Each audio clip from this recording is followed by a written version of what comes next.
הלכות גרים הלכה א', הגר נכנס בדת ישראל על ידי מילה וטבילה וצריך בדין. Donc un guerre maintenant qui veut se convertir, il doit faire d'abord la mila et après il fait la tvila et après il faut un beddin pour le rendre juif. D'accord?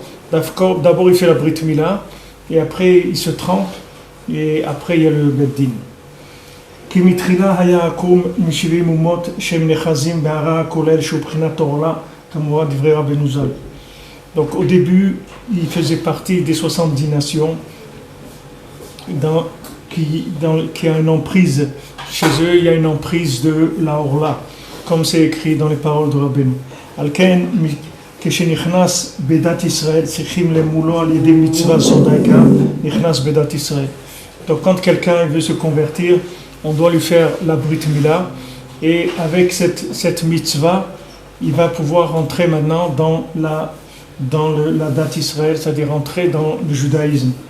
Kihi tikkun haklali, parce que la mila c'est tikkun haklali, qui a aidé achna'at haorla, a aidé ze nichna hara kolel shaya nichas bo ben ha-70 umot, vazay nichnas bedat Israël.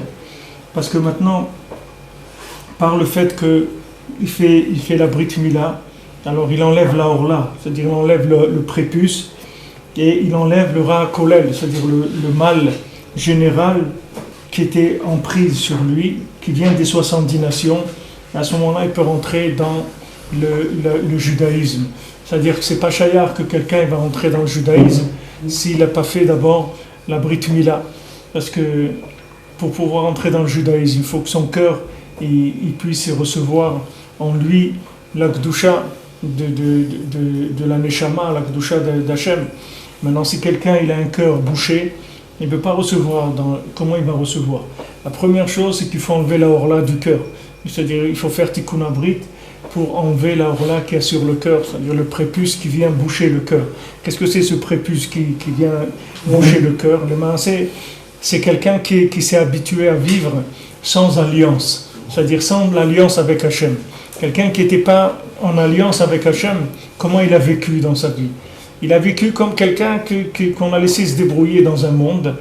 Et maintenant, dans ce monde-là, il a cherché qu'est-ce qu'il peut faire, comment il peut vivre, où il y a un moyen de faire de l'argent, ou des plaisirs, ou n'importe quoi. Il a cherché qu'est-ce qu'il peut gratter dans ce monde, qu'est-ce qu'il peut, pour les quelques années qu'il va passer ici, comment il peut s'occuper, qu'est-ce qu'il va faire. Alors en général, les gens, ils apprennent un métier, ou ils font de l'argent, ou ils essayent de faire quelque chose dans ce monde, même de se marier, d'avoir une famille, d'essayer de voir qu'est-ce qu'il peut faire dans ce monde. Mais tout ça, c'est des gens qui travaillent hors communication, c'est-à-dire ils se trouvent hors connexion, c'est-à-dire ils n'ont pas de connexion avec Hachem.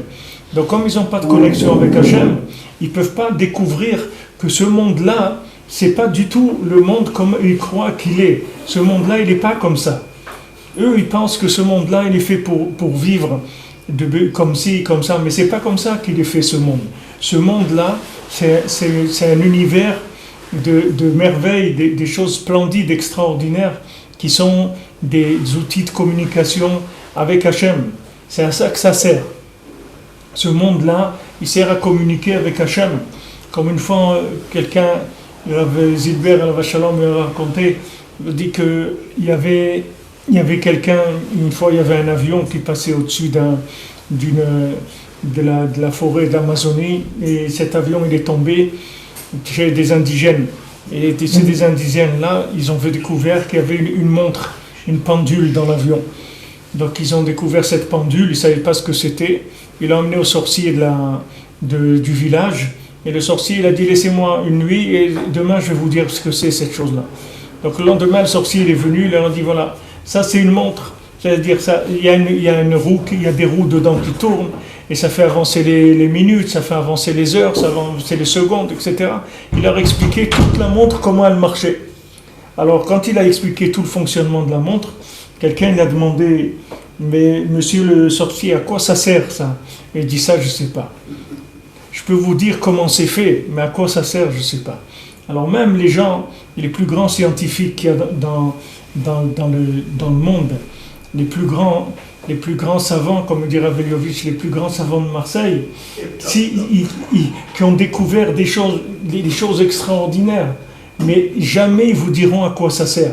Mais si tu ne sais pas à quoi ça sert, il vaut mieux que tu te taises, ça ne sert à rien ce que tu dis. Ça ne sert à rien. À quoi ça va me servir? Tu vas faire une description détaillée, précise de la chose, comment elle fonctionne. Si maintenant, à quoi ça sert, je ne sais pas. Tu ne m'as pas dit à quoi ça sert. Donc, il vaut mieux que tu ne me dises rien. Ne me dis rien, laisse-moi chercher, je vais essayer de me débrouiller tout seul. Je vais moins m'embrouiller que si tu viens m'amener des explications, et tu vas me faire de la sociologie, et tu vas me faire de la psychologie, tu vas me faire de la psychanalyse, et des trucs, etc. Tu vas m'amener tout ce qui est les connaissances de l'espace et de tout. Mais tant que tu ne m'as pas dit à quoi elle sert la machine, ça ne sert à rien de me la décrire, parce que je ne vais pas m'en servir. Et si je veux m'en servir, quelles sont les chances que j'ai de tomber sur la véritable utilisation de la machine? Je ne sais pas. Je ne sais pas à quoi ça sert. À quoi sert la vie? À quoi sert la famille? À quoi sert le travail? À quoi sert l'honnêteté? À quoi sert le respect d'autrui? À quoi sert le respect de la vie? À quoi sert la vie? Si tu ne me dis pas à quoi sert la vie, alors après les gens, c'est normal qu'ils veulent faire des mariages gays, des trucs des avortements, des trucs, tout est permis, puisqu'ils ne savent pas à quoi ça sert. Du moment que quelqu'un ne sait pas à quoi ça sert, il va essayer qu'est-ce qui va le diriger?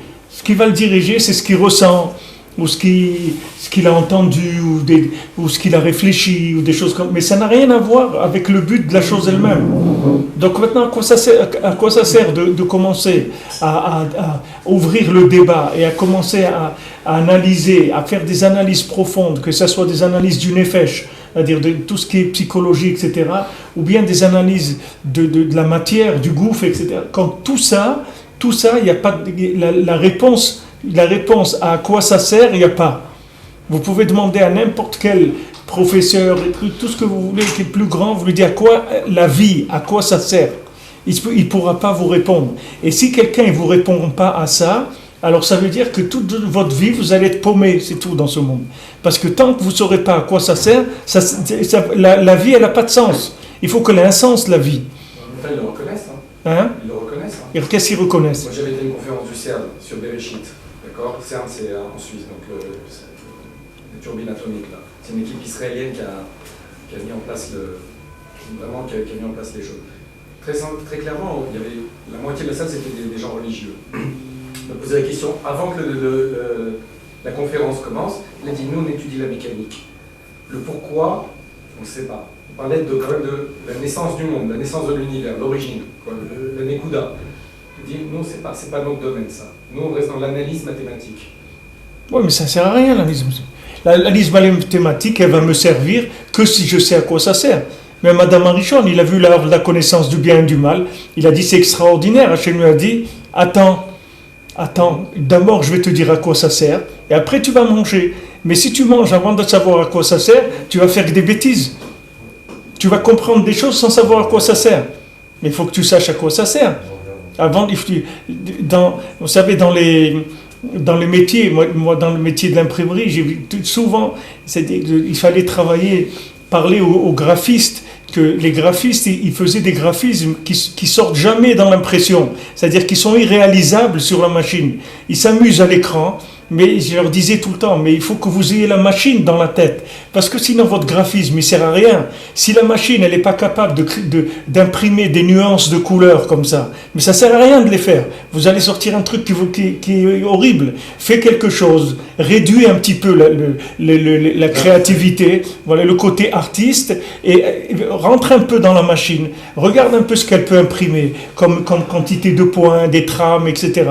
Et tu vas voir qu'est-ce que tu vas faire de beau, mais en respectant la machine. Après, le gars de la machine, il vient et se plaint, parce qu'il n'arrive pas à imprimer ça. Ça sort pas. Il n'arrive pas, c'est moche. Après, personne n'est content. Le graphiste, il dit, mais ça vaut rien, regarde ce que tu m'as sorti. Et je te montre à l'écran. Mais l'écran, c'est pas ce qui va sortir sur le papier. L'écran, c'est une chose, mais ce qui va sortir, c'est autre chose.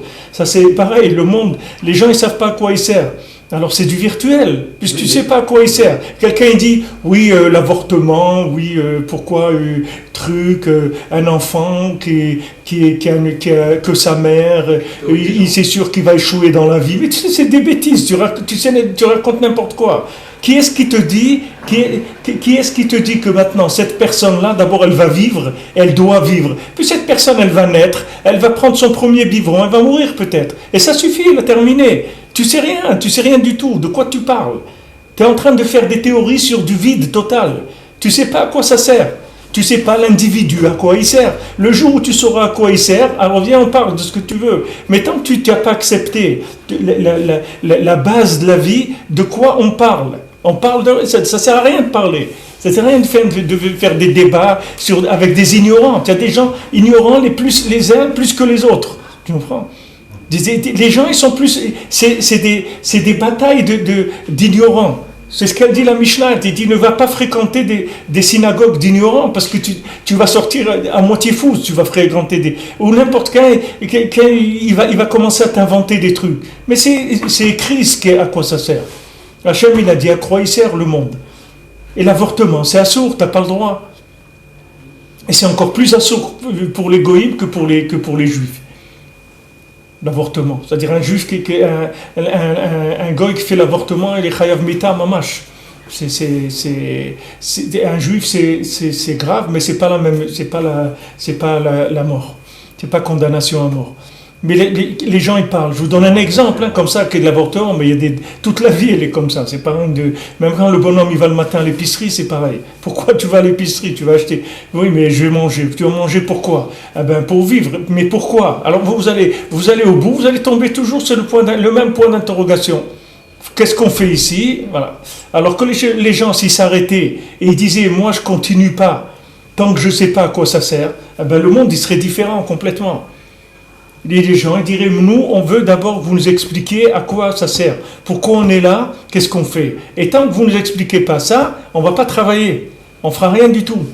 Nous on est là, on attend, on fait la grève de la faim, du travail, de tout ce que vous voulez. Tant que vous ne nous expliquez pas ce qu'on est venu faire sur terre, nous on n'est pas d'accord de travailler pour rien. Nous, on a besoin de savoir à quoi ça sert. Alors du moment où la personne, vous lui avez dit à quoi ça sert, à ce moment-là on commence. Alors c'est pour ça que quelqu'un qui vient pour se convertir au judaïsme, première chose on lui dit, connexion, Brit Mila, Tikkun Brit.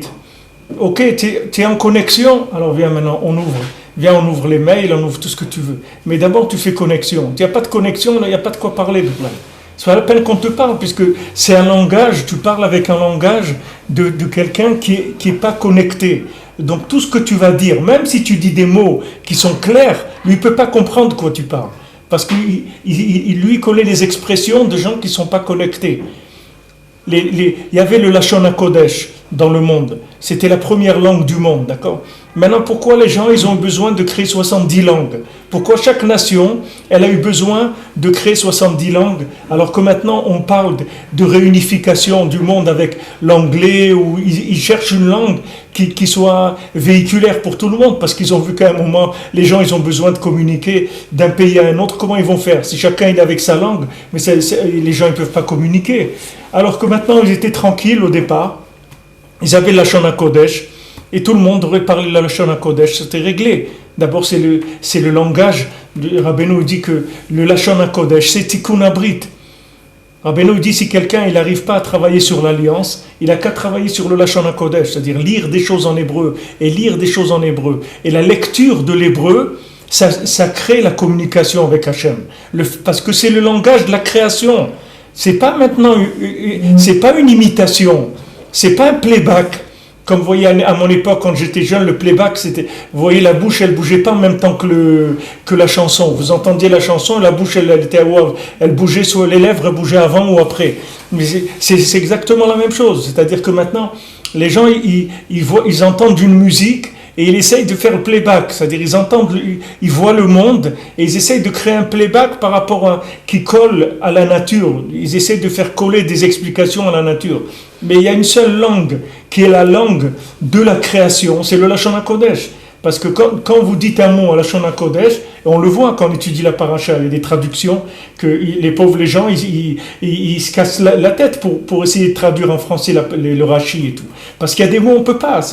Vous ne pouvez pas, il faut dire 2 phrases pour traduire le mot. Vous ne pouvez pas. Vous ne pouvez pas le traduire. Alors ils disent un mot qui est à côté, les maasé. C'est pas le vrai mot, parce qu'il n'existe pas le mot. Le mot, il n'existe pas. Alors il faut dire une phrase ou 2 pour expliquer ce qu'il a voulu dire. Maintenant, quand quelqu'un il voit un morceau de pain, il dit le pain ou bread ou pan ou n'importe quoi dans n'importe quelle langue, c'est quelque chose qui est une approche imagée et virtuelle, imaginaire et virtuelle de la chose. Mais le pain, c'est du lechem. C'est le seul mot que la musique, elle va avec les paroles et elle va avec la matière. C'est la seule harmonie qui existe dans le monde, le Lashon HaKodesh, avec tout. Et le Lashon qui n'est pas Lashon HaKodesh, c'est du playback. Alors imaginez-vous quelqu'un qui il parle toute sa vie en playback, il communique en playback. Comment vous voulez que ces gens-là, qu'ils s'aiment, ils arrivent dans le shalom, ils aient de la tzlacha, ils trouvent Hachem, etc. Comment vous voulez tout ça? Ils sont dans du playback, ils ne sont pas du tout dans l'original des choses. Alors pourquoi? Parce que les gens, ils étaient dans un monde sans tikkun abrit. Ils disent sans tikkun abrit, on ne va pas parler Lashon HaKodesh. Eux, ils appellent Lashon HaKodesh la langue morte. Alors que c'est le contraire, c'est la seule langue vivante qui existe dans le monde, c'est Lashon HaKodesh. Et après, il y a l'araméen, que l'araméen, il est moitié-moitié. C'est un petit peu d'hébreu et un petit peu de l'araméen, c'est mélangé avec du Lashon HaKodesh. C'est la seule langue qui un petit peu, parce que ça utilise l'hébreu. Maintenant, toutes les langues, elles utilisent l'hébreu. Seulement, c'est pas explicite. C'est-à-dire, les gens, ils disent pas explicitement que c'est de l'hébreu. C'est-à-dire, ils ont passé quelques mots, il y a quelques mots qui sont restés un peu. Parce que s'il n'y avait aucun mot en hébreu, dans aucune langue, les gens, ils ne pourraient pas communiquer du tout. Ça serait un monde de fous complètement. La seule possibilité qu'ils ont de communiquer, c'est justement parce qu'il est resté des traces de la Lashon HaKodesh dans toutes les langues, parce que c'était la première langue du monde. Après, c'est que de l'imagination, c'est tout. C'est-à-dire, quelqu'un, il a vu une image, il a vu quelque chose, il a imaginé, il a fait une image, il a trouvé un son, une musique, une parole qui va avec cette image-là. Mais c'est une musique avec des paroles qui sont humaines, qui sont faites par des spectateurs, pas par un créateur. Le Lashon HaKodesh, c'est la langue du créateur, c'est la langue de la création. C'est-à-dire, c'est avec ça qu'Hachem il a créé le monde, avec la parole du Lashon HaKodesh. Hachem il a dit, le monde a été grâce à sa parole. Donc le Lashon HaKodesh, il a créé la chose. Quand vous dites le mot lechem, c'est le mot qui crée le pain que vous avez devant vous. Et ces lettres-là, elles sont dans le pain que vous mangez. Et quand vous êtes connecté, vous tirez la vitalité divine qu'il y a dans le pain qui est devant vous.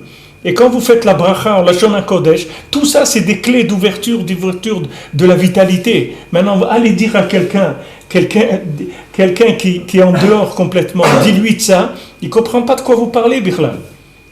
Il ne comprend pas de quoi vous parlez, il ne sait pas de quoi vous parlez. Allez lui dire, je vais apprendre l'hébreu.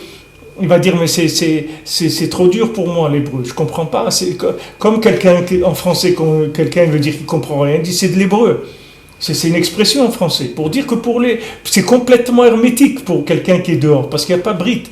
Dès que quelqu'un il rentre dans l'alliance, tout de suite il commence à entendre déjà un autre son de cloche, complètement. C'est-à-dire toute la musique du monde, toutes les paroles du monde, elles veulent dire autre chose complètement. Complètement. Ça c'est valable pour quelqu'un qui n'est pas juif, mais c'est valable pour quelqu'un qui est juif aussi, mais qui est juif que de nom. C'est-à-dire qu'il est juif de nom, même pas de nom. C'est-à-dire qu'il est juif parce qu'il est juif, comme il est inscrit à la mairie en tant que juif ou dans la communauté des fois, mais c'est pas un juif, c'est-à-dire il ne sait pas ce que c'est la vie d'un juif. Il n'a pas tikkun abrit. Pourquoi le Rebbe il est venu, il a amené tous ces tzotz pour tikkun abrit, que ce soit Ouman Rosh Hashanah, ou que ce soit le tikkun klali à Ouman, ou le tikkun klali bederech klal, ou la halacha, ou le mikveh, toutes ces choses que Rabbeinu il a demandé de faire, c'est que des tzotz de tikkun abrit. Parce que le Rebbe il dit que si tu fais tikkun abrit, alors c'est fini, tout devient évident dans ta vie. tout devient évident, Hachem il devient évident. Tu vas voir qu'il n'y a que Hachem dans le monde, c'est tout ce qu'il y a. Tu vas plus t'occuper de choses qui ne sont pas les choses de la Torah, mamash. Tu vas voir que le monde c'est un monde de Torah, que là où tu vas, il n'y a que de la Torah, il n'y a que Hachem, il n'y a que du bien, il n'y a que ça, c'est tout. Pourquoi les gens, il y a tellement de haine et de guerre? Regardez dans le monde, regardez ce qu'il y a. Tous les jours, des gens ils tuent d'autres gens. C'est tous les jours maintenant. C'est pas, ah tiens, celui-là, ça lui a pris, il a tué 30, l'autre il a tué 40, l'autre il a 200, l'autre il envoie des barils de je sais pas quoi sur la tête des gens. Et les gens, qu'est-ce qu'ils voulaient qu'ils fassent? Les seuls avec qui ils parlent, c'est avec des gens qui savent, qui peuvent écouter un petit peu. Là-bas, avec qui tu vas parler? Tu vas parler avec personne. Tous les jours, il y a des groupuscules qui se créent et qui viennent, qui sont contre celui qu'il y avait avant. Dès qu'on se met d'accord avec des rebelles, il y a les rebelles, des rebelles, des rebelles, des rebelles, des rebelles. Alors, où tu vas courir? Jusqu'où? Un, il a entendu, l'autre, comme le truc qu'on dit, le téléphone arabe, hein, il dit à l'autre, il dit un message, et il dit à l'autre, et à la fin, le message, il n'a rien à voir avec ce qui a été dit au début. C'est pareil, au début, ils se mettent plus ou moins d'accord contre un système, et après, le deuxième, il dit non, vous n'êtes pas les vrais, nous, on va créer les vrais. Après, il y a les vrais des vrais. Après, le vrai des vrais, non, on finit jamais. Pourquoi? Parce que c'est un langage de sourds, les gens, ils ne savent pas ce qu'ils disent. Ils parlent un langage où les gens, ils ne se comprennent pas. Ils ne comprennent pas pourquoi? Parce qu'il n'y a pas d'alliance. Du moment où il n'y a pas d'alliance, tu ne sais pas à quoi il sert le système. Tu ne peux pas l'interpréter. Tu ne sais pas du tout à quoi ça sert, Bichlal. Tu ne sais pas. Il n'y a pas d'explication sur le système. On voit l'entendement. On l'a reçu, Adam Arishon, quand il y a eu le Chet, il a perdu l'entendement. Ensuite, il y a eu Babel. Qu'est-ce qu'ils ont fait à Babel? Ils se sont regroupés et ils tiraient des flèches dans les nuages. Nous, on l'a perdu ensuite avec le Ephod. C'était terminé après le premier temple aussi. Et là, à chaque fois on descend. La seule façon de faire, c'est de se connecter. C'est une bonne des doutes, mais au niveau de l'humanité, on a pu. Avec Mashiach qui va nous permettre de retrouver cet entendement. Il y a le tzaddik de la génération. C'est lui qui nous amène vers Mashiach. Il y a le tzaddik de la génération. Le Rabbi Nachman est venu pour ça. Il est là pour ça. C'est le tzaddik de la génération. Il nous donne les informations. Et vous voyez que tous ces outils, c'est que des outils de communication, c'est tout. Tout ce qui donne Rabbi Nachman, c'est vrai qu'il nous apprend la communication, c'est tout. Parce que si vous avez appris à quelqu'un à communiquer, c'est fini. Ça s'appelle, vous pouvez le définir, un être vivant. Il est devenu vivant. Et il vit dans un monde vivant. Lui, il est vivant et il vit dans un monde vivant. Tandis que si quelqu'un, vous ne lui apprenez pas la communication, vous avez fait de lui un fou. Vous avez fait un fou. Parce que avec quoi il raisonne? Avec tous les fantasmes qu'il a dans sa tête, c'est tout. Avec quoi vous voulez qu'il raisonne? Vous prenez quelqu'un, si vous prenez quelqu'un, vous ne lui apprenez pas à parler. Vous prenez quelqu'un, vous prenez un enfant, vous le faites grandir dans une forêt tout seul, jusqu'à l'âge de 8 ans ou 10 ans, vous allez voir qu'il est fou. Vous allez voir qu'il est fou parce qu'il n'y a pas eu de communication. Ou bien il va avoir un niveau de communication végétal ou bien animal. Il y a des enfants qui ont grandi avec des animaux dans la forêt. Ils ont tous les trucs qu'ils ont fait là, des gens comme des Tarzans là ou des trucs comme ça. C'était ça, c'est des gens qui étaient avec les animaux dans la forêt. Ils ont appris à vivre dans la forêt avec des animaux. Voilà leur niveau. Parce que les gens, ils n'ont pas la faculté de communication pour qu'on puisse leur expliquer leur vie, à quoi elle sert. C'est ça notre problème. On n'a pas d'autre problème. Si quelqu'un il vous explique ce que vous êtes venu faire ici, c'est fini. Votre problème il est réglé. Du moment où vous savez à quoi vous servez, ça y est, le problème est réglé. Et combien de maasim comme ça qu'il y a avec le Baal Shem Tov, avec Rabbeinu, combien de maasim où il y avait des gens qui ont eu des choses dans leur vie qu'ils ne comprenaient pas. Voilà, comme je vous ai dit tout à l'heure pour l'avortement, il y a des gens, ils n'avaient pas d'enfants, ils sont venus voir le Baal Shem Tov, ils ont dit faites-nous une bracha, il leur a fait une bracha, ils ont eu un garçon. Et ils l'ont invité à lui, qu'il soit le sandak, qu'il soit le parrain, et lui il porte le bébé pendant la mila. Il a porté le bébé, ils ont fait la mila, Mazal Tov, tout le monde est content, ils font la séouda, au milieu de la séouda, le bébé il meurt. On dit alors, Alors les parents, ils étaient horrifiés, ils ont dit mais quoi, on a attendu des années, on n'a pas eu d'enfant, on vous demande un enfant, vous avez fait une bracha, maintenant comme ça, au bout de 8 jours il meurt, c'est quoi cette histoire-là?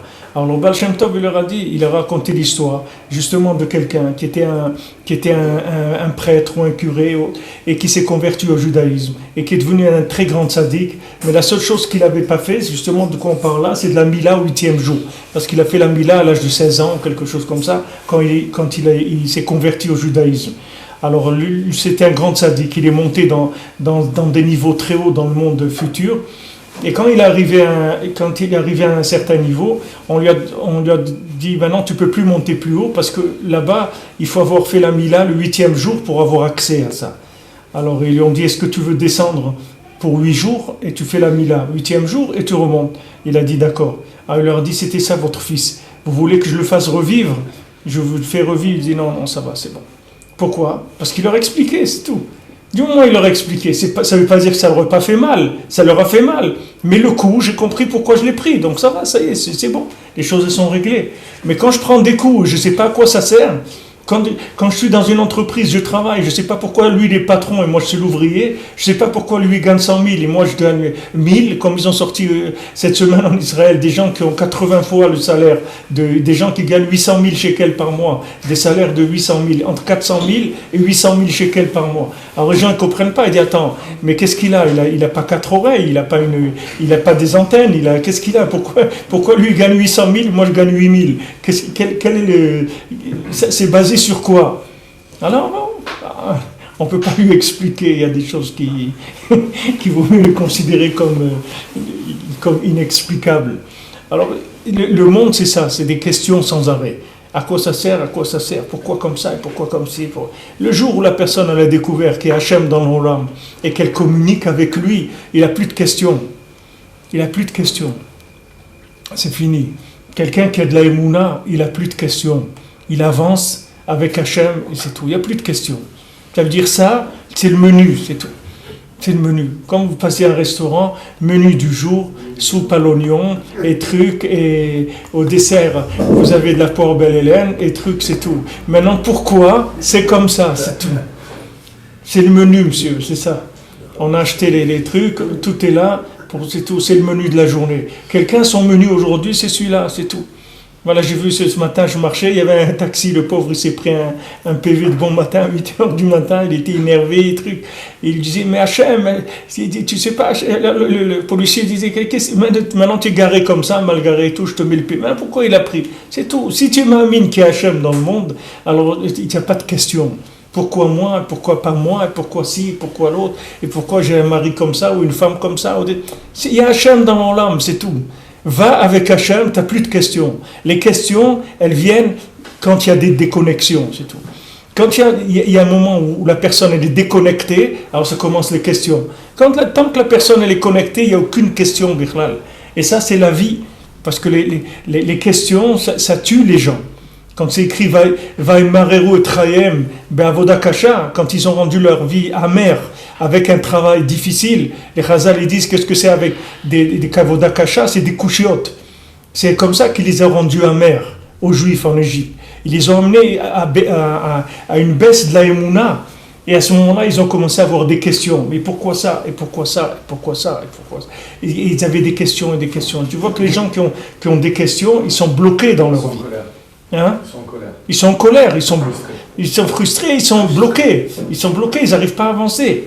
Et il y a des gens qui sont en train de râler toute la journée, ils râlent sur le système, sur le patron, sur le rabbin, sur le truc, ils font que râler, ils ont des questions sur le monde entier, ils n'ont que des questions, alors que les pauvres, s'ils se branchaient, il n'y aurait plus de questions, Bichlal.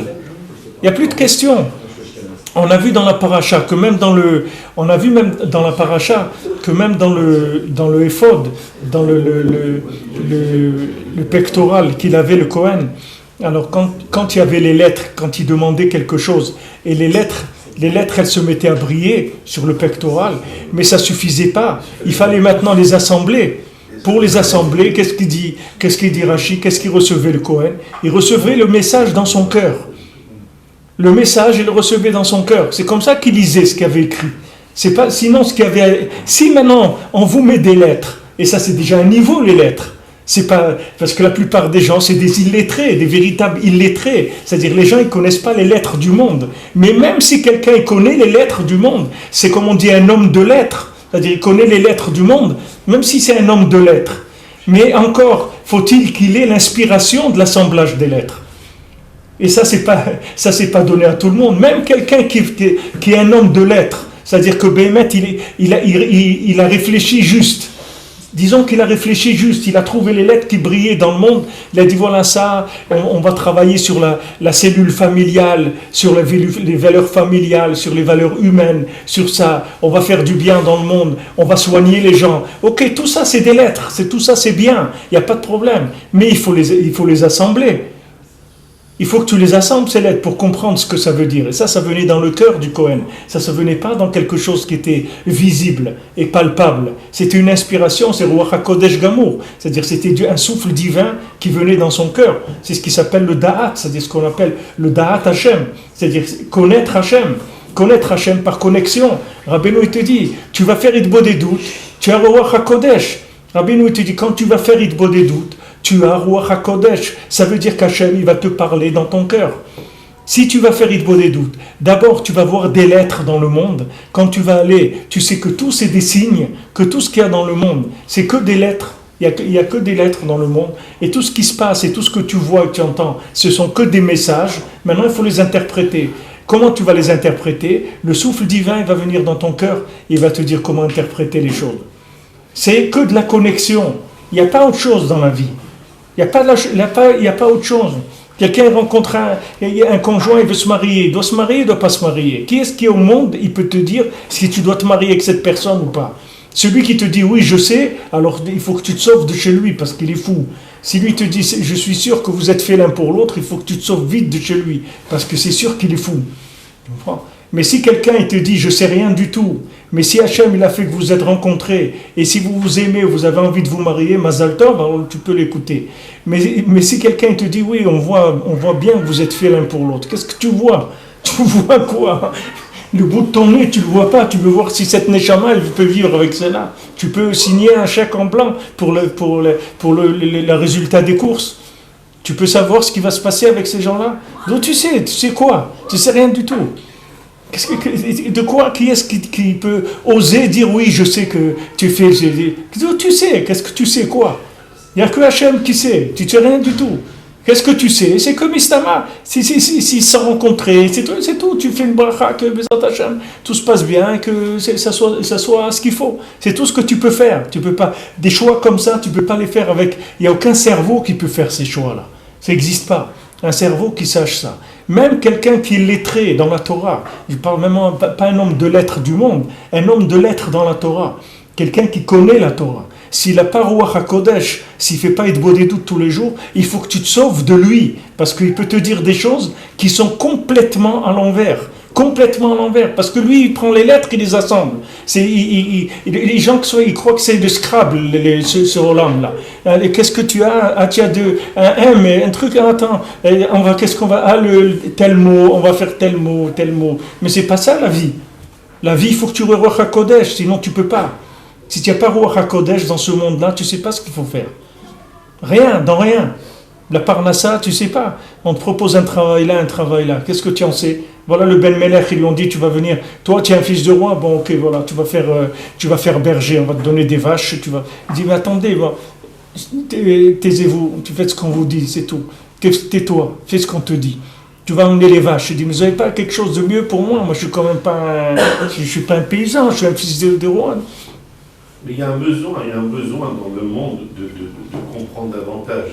Parce que le dévoilement de la Torah, il a beaucoup évolué par rapport à Rabbi Shimon Bar Yochai, où c'était incompréhensible ce qu'il écrivait.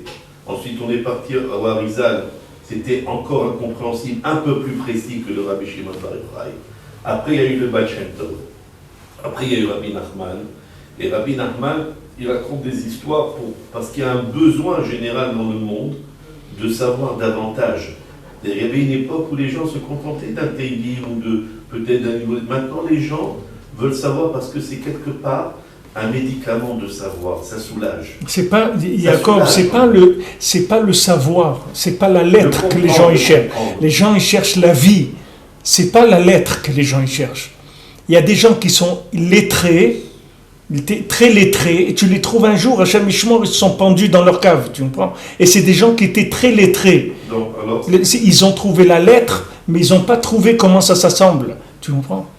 Ils n'ont pas trouvé la lecture, ils ont trouvé l'alphabet, mais pas la lecture. C'est-à-dire, c'est comme si quelqu'un il veut parler, il parle en alphabet, il ne parle pas avec des mots. Donc tu ne peux pas comprendre ce qu'il dit. C'est pas qu'il y a un besoin de comprendre, il y a un besoin de vivre.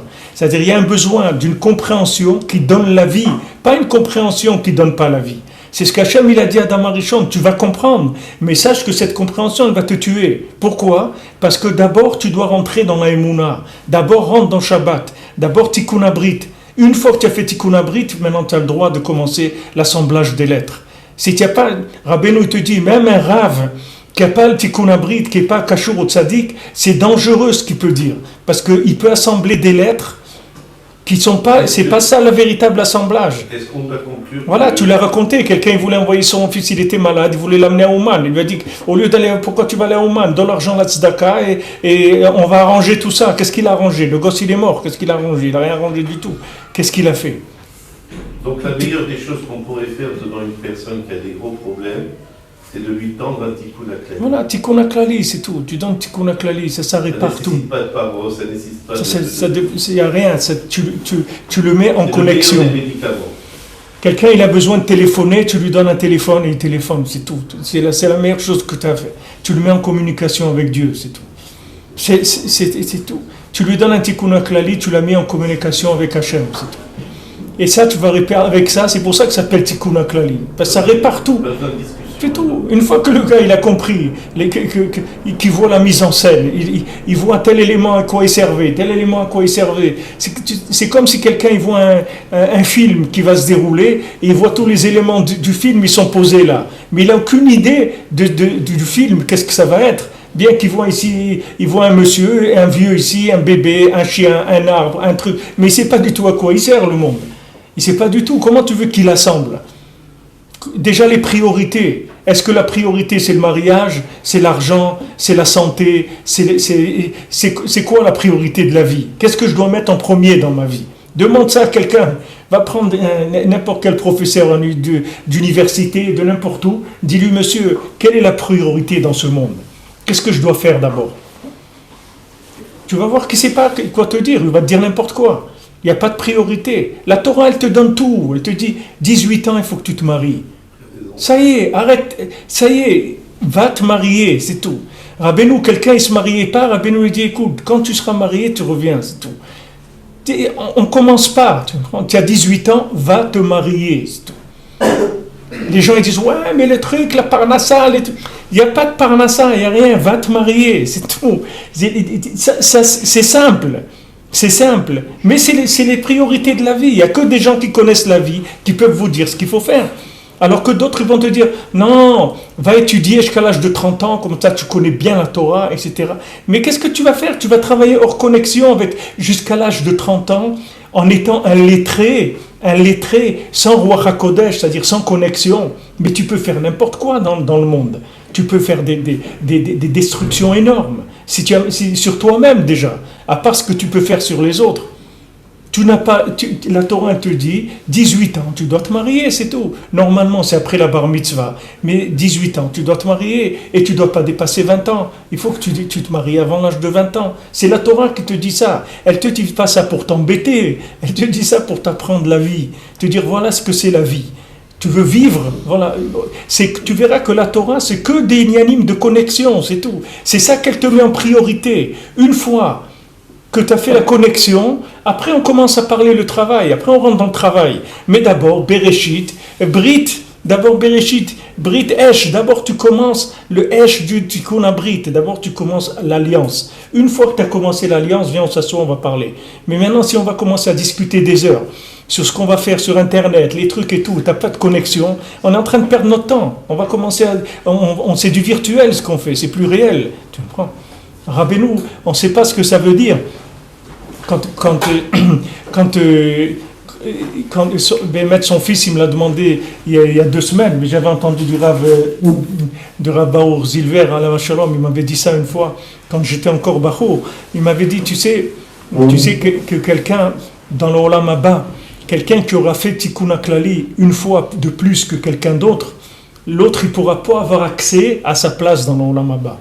Si quelqu'un il a fait, disons, 10 000 fois le Tikkun HaKlali dans sa vie, un autre il a fait 10 000 une fois, ça y est, celui qui a fait 10 000 une fois, il est dans un autre monde complètement.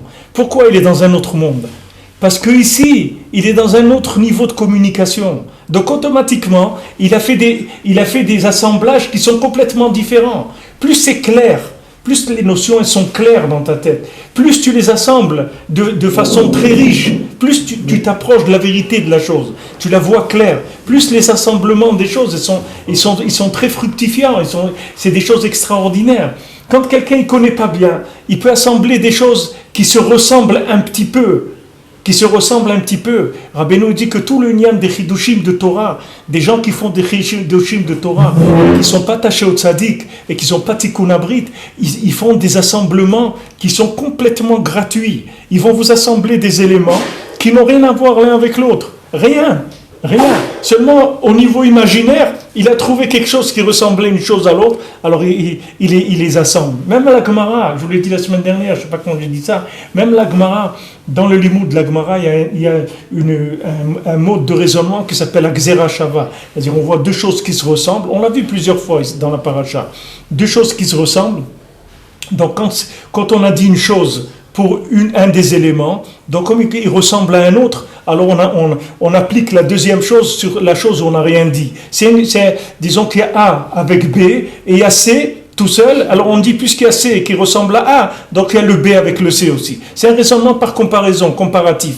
Mais ces raisonnements comparatifs, dans la Gemara, les gens ne les faisaient pas d'eux-mêmes. Tous, ils les avaient reçus de leur Rav, qui avait reçu de son Rav. On ne faisait pas des raisonnements comparatifs, parce que c'est hyper dangereux de faire des raisonnements comparatifs.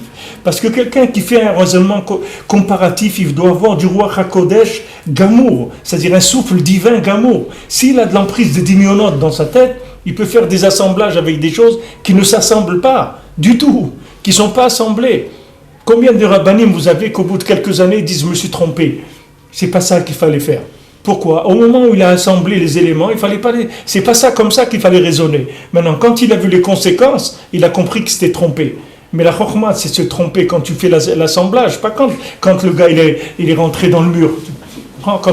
Comme ils font les compagnies des voitures, des fois on voit, ils ont ramené chez eux 500 000 voitures ou trucs, parce qu'il y avait un défaut dans les freins ou dans n'importe quoi. Mais comment ils se sont rendus compte de ça? Il faut que quelqu'un rentre dans un mur ou qu'il lui arrive un problème. Alors ils ont vu quelqu'un est rentré dans un mur ici, dans un autre, ils ont dit attends, il y a un problème. Ils ont regardé, 10, 20, ils ont dit oh, il y a un problème, on les ramène tous à là. Mais seulement il y a des choses, tu peux les ramener nulle part. Celui qui est mort contre le mur, tu vas le ramener nulle part, c'est terminé. Donc maintenant, quand quelqu'un il fait des raisonnements par comparatif, c'est tout ce monde-là, il est basé sur ça. Les gens ils comparent ça avec ça. C'est comme ça que les gens ils avancent. Maintenant, si tu n'as pas tikkun abrit, tu ne sais pas quoi comparer, parce que la chose elle n'est pas révélée complètement. Celui qui n'a pas tikkun abrit, il n'est pas en connexion. Donc les choses, elles sont pas évidentes pour lui. Comme il voit la chose, c'est pas comme ça qu'il faut la voir. Donc maintenant, quand il assemble avec autre chose, il assemble des emballages, tu comprends? Mais pas ce qu'il y a dedans. Imagine-toi que quelqu'un, tu lui fais un emballage de shampoing comme un emballage d'une boîte de camembert, tu me prends. Maintenant le gars va te dire mais le shampoing et le camembert c'est extraordinaire, ça va très bien ensemble, vous mettez un peu de shampoing sur le camembert et c'est délicieux, vous mettez du camembert quand vous lavez la tête, c'est très bien. Pourquoi? Parce qu'ils ont la même boîte. Et le gars, si tu lui dis, mais vous êtes fou, monsieur, il me dit, mais attendez, regarde comment que ça se ressemble. Qui ressemble, ça semble, c'est extraordinaire. Mais qu'est-ce qui se ressemble?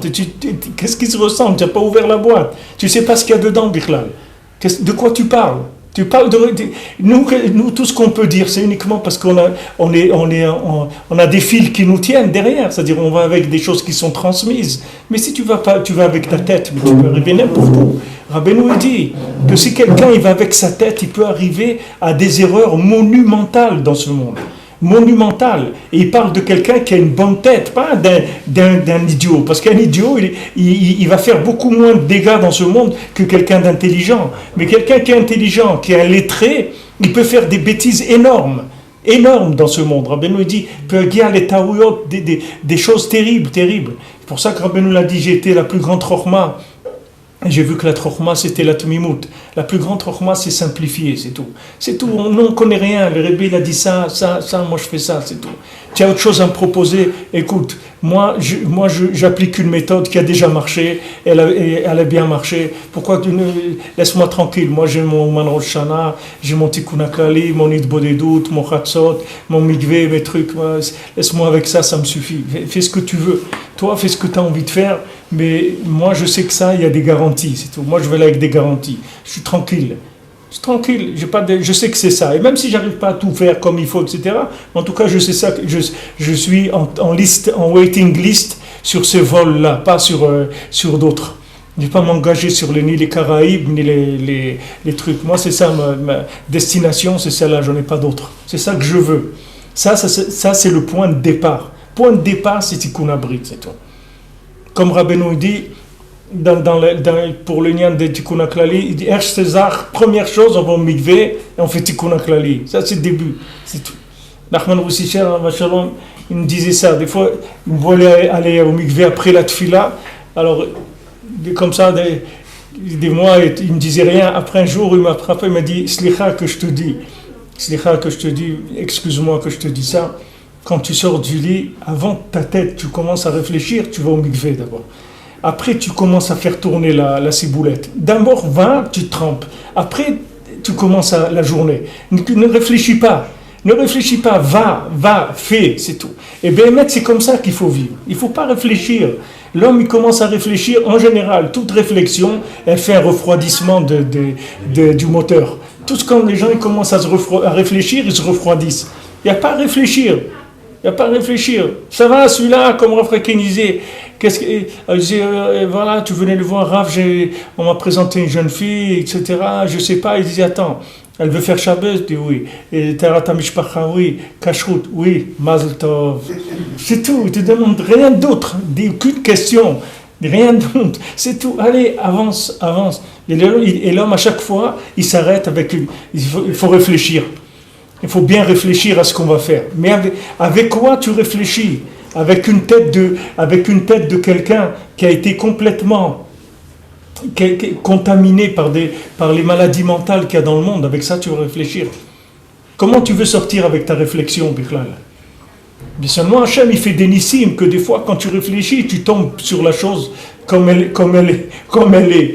Alors toi, tu as cru que, comme celui qui tire là, il tire une vraie balle dans la cible et l'autre il tire une balle en plastique et il croit qu'il a touché la cible, mais c'est qu'il y avait un chasseur derrière lui qui a tiré, c'est pas lui qui a tiré. Alors des fois la personne Mina Shamaim, elle raisonne et elle tombe sur l'ashgacha avec son raisonnement. Alors ça la rend encore plus sûre d'elle sur le raisonnement, alors que c'est pas le raisonnement qui l'a amené à la solution. Et vous verrez que les solutions des grandes choses que vous avez trouvées dans votre vie, c'est d'Afka quand vous n'avez pas réfléchi. En réfléchissant, l'homme, il va vers du petit, tout petit. Et ce qu'il a compris dans sa vie, c'est vraiment tout petit par rapport à ce qu'il a à comprendre. Et d'un autre côté, vous dites qu'il ne faut pas faire les choses précipitamment. Précipitamment, c'est pas, ça n'a rien à voir. Ça donne matière à réflexion. Non, précipitamment, c'est pas qu'il faut réfléchir. Ne pas faire précipitamment, ça ne veut pas dire qu'il faut réfléchir. Ça veut dire qu'il faut prier. Il faut du roi HaKodesh. Ce n'est pas de la réflexion. C'est le contraire de la réflexion. Si maintenant, quand on vous dit attends, quand Rabbi Nachman il dit attends, ça veut dire attends. Il ne dit pas réfléchir, surtout pas réfléchir. C'est la dernière chose à faire. Si quelqu'un il a le choix entre ne pas attendre et réfléchir, il vaut mieux qu'il n'attende pas. Parce que sa réflexion va l'éloigner encore plus que la précipitation. Parce que des fois, la précipitation, vous avez plus de chances d'être tombé sur le numéro gagnant que votre réflexion. Votre réflexion, c'est sûr qu'elle va vous éloigner plus. Mais seulement ce qui conseille Rabbi Nachman, c'est pas de réfléchir. Il dit attends, ce qui veut dire attends, mets-toi en liste d'attente et reste assis, c'est tout. Reste tranquille, demande à Hachem, c'est tout. Prie, attends que que le roi HaKodesh y vienne. Mais quand il dit d'attendre, c'est pas pour réfléchir du tout, c'est la dernière chose à faire de la réflexion. Les résultats de la réflexion, ça peut être que des erreurs, que des catastrophes. Il faut prier, chaque chose. Maintenant, même il y a 2 ou 3 semaines, il y avait un cas quelque chose vraiment d'important, une famille, tout, mamash, un truc grave, quoi. Il fallait faire quelque chose d'important. Et on était en réunion et tout le monde a dit bon, il faut faire comme ça et tout. J'ai dit écoutez, c'est vrai, c'est bon, le plan il est l'air nifla, c'est super et tout, mais on va pas prendre décision maintenant, on va prier. On va se donner 2-3 jours, on va prier et on reprend. Eh bien on a prié 2-3 jours et quand on s'est revus pour la même chose, on a vu que ce qu'on avait décidé c'était complètement nul. Tout le monde était d'accord qu'on s'était trompé. Complètement. Pourtant, on était avec les mêmes personnes, on a parlé du même cas 3 jours avant. 3 jours après, c'était fini. C'est pas ça qu'il fallait faire, Bichlal. Heureusement qu'on l'a pas fait. C'est pas du tout ça qu'il fallait faire. N'importe quoi, même quand c'est clair, même quand on est plusieurs, on a un principe, toujours attends, c'est tout. Attends, laisse-moi une nuit, un truc que moi je peux prier un petit peu. Attends que je rentre un peu de Ruach HaKodesh. Parce que ce que tu es en train de me faire là, c'est des assemblements de lettres, tu comprends? C'est comme un jeu de cartes. Le gars qui vous passe les cartes comme ça, vous êtes sûr qu'elle est là-bas, et elle n'est pas là-bas la carte. Ça a été trop vite. Nous on a assemblé des trucs, mais maintenant, qu'est-ce qu'on a assemblé? Qu'est-ce qu'on a vu? On ne sait pas. Alors on va demander à Hachem, rentrer un petit peu de Ruach HaKodesh. Après on voit que la chose, c'était pas ça, on s'est trompé. On s'est trompé, c'est tout. Avec le raisonnement, on s'est trompé. Alors on te dit Amten, reste tranquille, attends.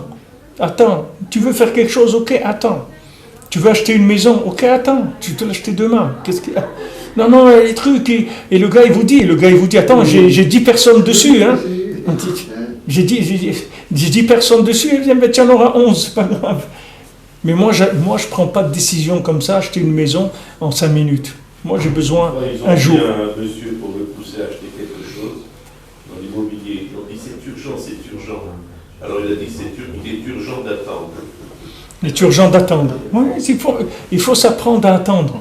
Mais pas attendre pour réfléchir surtout. Attendre pour prier. Parce que si c'est attendre pour réfléchir, c'est encore pire. Mais attendre pour prier, oui. Attendre, ça veut dire attendre pour commencer à communiquer avec Dieu, rentrer un peu de Tikkun Abrit pour voir plus clair. Le inyan de Tikkun Abrit, c'est qu'il vous éclaire la vie. C'est comme si vous prenez quelqu'un, le niveau de Tikkun Abrit, c'est le niveau de lumière qu'il a dans l'obscurité de ce monde. Donc si vous avez quelqu'un, il a une ampoule de 12 watts, et il regarde avec, il va pas voir ce que vous voyez avec un microscope. Quelqu'un qui voit avec un microscope, il va voir des choses qui ne sont pas visibles du tout à l'œil nu. Vous allez dire à quelqu'un ici, il y a dans cette carotte ou dans cet œuf, il y a des milliers de trucs et tout. Il va te dire, mais il n'y a rien du tout. Tu ne vois pas, c'est une carotte, il n'y a rien du tout dedans. Il dit, non, je te promets qu'il y a des milliers de trucs qui sont en train de tourner dans cette carotte. Viens, je te le montre. Il veut lui montrer et il voit que là-bas, c'est une ville entière qu'il y a dans ces morceaux de carotte-là. Avec des trucs qui bougent de tous les côtés, des trucs, des ronds et des trucs. Je dis, mais j'ai pas vu ça, c'est normal, tu n'as pas vu ça, tu n'as pas la lumière pour voir ça. C'est la même chose, c'est le Tikkun Abrit. Les gens, ils voient quelque chose. Comment ils le voient? Ils voient le premier niveau de l'emballage extérieur de la chose. Et ces gens-là, ils se permettent de s'asseoir et de raisonner, de décider pour l'humanité. Ils décident pour l'humanité. Ils décident, mais de quoi tu décides? Qu'est-ce que tu as vu pour décider? Tu n'as rien vu du tout. Tu as vu l'emballage de la chose. Mais tu ne sais pas du tout ce qu'il y a à l'intérieur de ces choses-là. Tant que maintenant, tu n'as pas Tikkun Abrit, tu ne peux pas savoir. Va faire un peu de Tikkun Klali, va faire un peu Idbo Edout, va un peu au Mikveh, viens un peu au Mana Oshana, et viens, tu vas voir la vie différemment. Tes choix, ils vont changer. Tu vas voir que des choses qui étaient prioritaires dans ta vie, ils ne seront plus du tout prioritaires. Tu vois des choses qui étaient... Rabbeinu, il a dit une fois, il y a un élève qui est venu, il s'est plaint chez lui de la Parnassa. Il est venu le Rebbe, il a dit, j'ai parnoussé, tout, j'ai des problèmes de la Parnassa et tout. Le Rebbe, il a dit, je ne comprends pas comment vous avez le cœur à venir m'embêter avec ces bêtises-là. Rabbeinu lui a dit comme ça, il dit, moi je suis toute la journée en train d'essayer de faire une place dans votre cœur pour Hachem, parce que votre cœur il est bouché, il n'y a pas de place pour Hachem dans votre cœur. Moi toute la journée je suis en train d'essayer de faire un creux un peu dans votre cœur pour essayer de faire résider la Shrina, de faire résider Hachem. Et vous osez venir m'embêter avec ces bêtises-là de la Parnassa. Il dit, je ne comprends pas comment vous pouvez faire des choses comme ça. Le Rebbe lui-même, les gens pourtant, le pauvre, le gars il a besoin de manger. Mais le gars, il ne sait pas du tout qu'est-ce qui est en train de se passer avec lui. Lui, il a ce souci de la parnassa. Mais il ne sait pas que les choses sur lesquelles il faut vraiment se soucier, il ne se soucie pas du tout, le gars.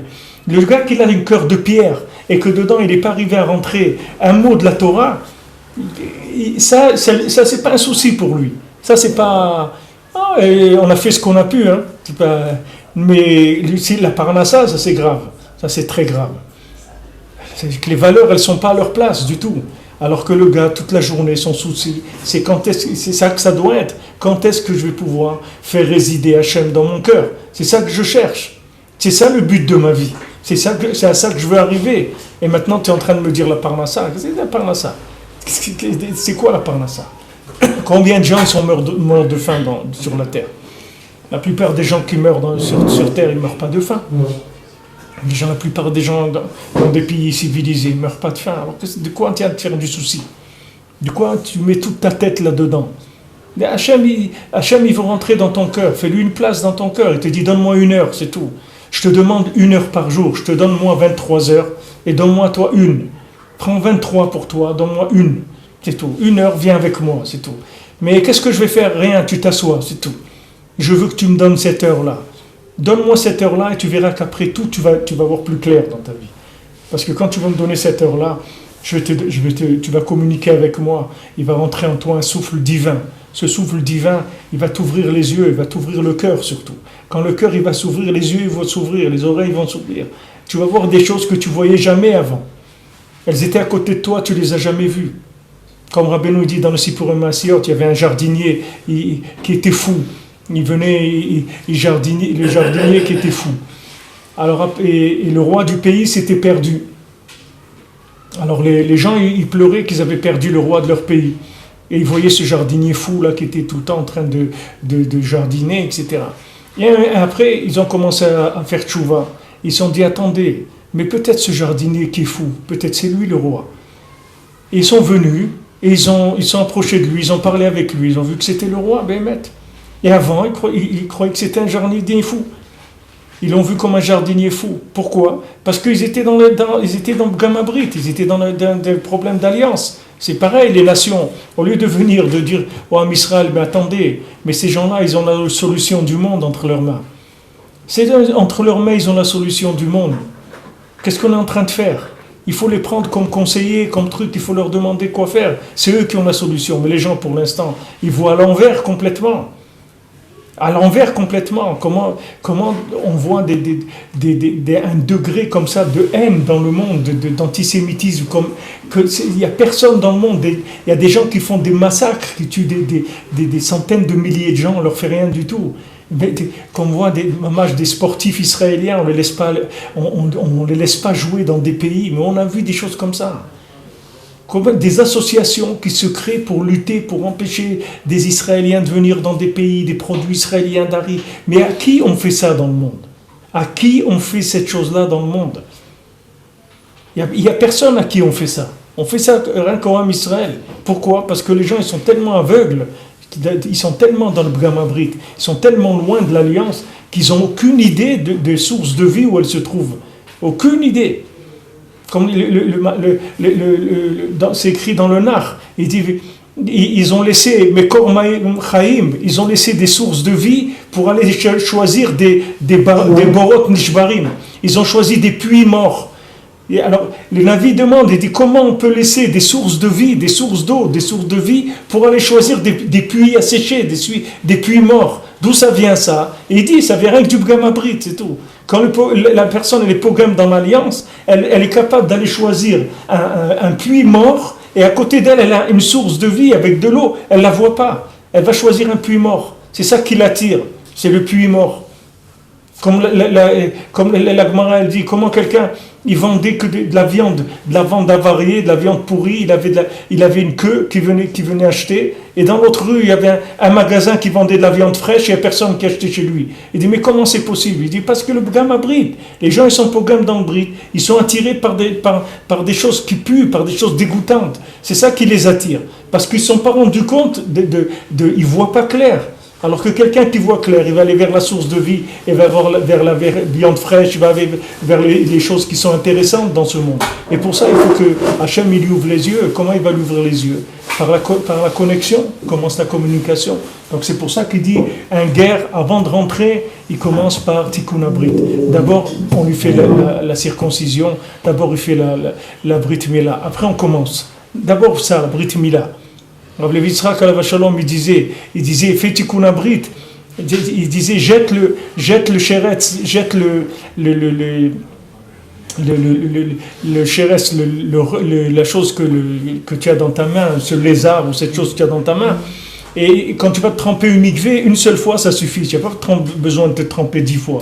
Mais si tu gardes ce lézard dans ta main, tu peux te tremper 100 fois dans le mikvé, ça ne servira à rien. Lâche ça d'abord. C'est-à-dire d'abord, rentre dans l'alliance. Une fois que tu es rentré dans l'alliance, tu verras que toutes les mitzvot, elles vont changer complètement. C'est une autre approche, c'est une autre vie complètement. Mais commence déjà avec ça.